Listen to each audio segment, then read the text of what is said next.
On ne voit bien qu'avec le cœur, l'essentiel est invisible pour les yeux. Dans ce paysage, le petit prince apparaît comme l'âme enfantine du narrateur. Il cherche à convaincre ses contemporains adultes, à travers ce dessin, de la magie que l'on peut encore cultiver dans nos vies d'adultes, si cartésiennes, prosaïques, dénuées si souvent de fantaisie. Malheureusement, la réponse est toujours la même pour le narrateur et le test échoue.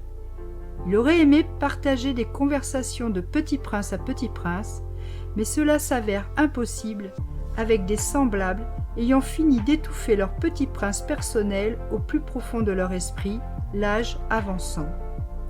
Le narrateur ne condamne pas, mais constate ce simple état de fait, ce triste état, par moments, de n'être plus qu'un adulte, et à ne pouvoir entretenir que des discussions d'adultes.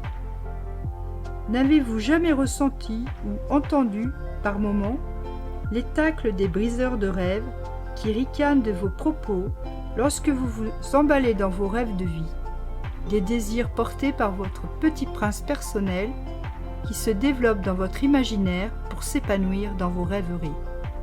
À vouloir les partager, même avec des proches, des amis, qui ne s'est pas retrouvé mis à terre par moments par ces coupeurs d'ailes dénués d'imagination et d'envie.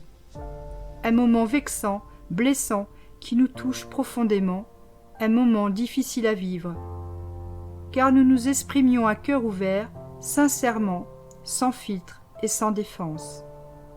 Il devient alors compliqué de réitérer l'expérience, car au-delà d'être incompris, ces commentaires cinglants ne laissent plus le choix que de nous justifier, de passer pour un illuminé ou de rentrer dans le rang de la pensée adulte, proprette, en oubliant l'élan de notre petit prince, l'écho de la voix de notre âme d'enfant.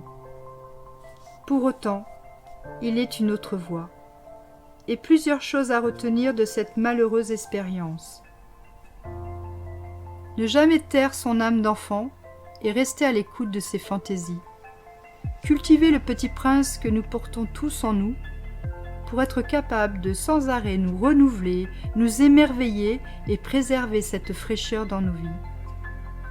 Ne partager les désirs de notre petit prince qu'avec des personnes aussi à même que nous d'avoir su le chérir au fil du temps, afin de ne plus être déçus par la facilité d'une attitude cynique à laquelle on pourrait faire face.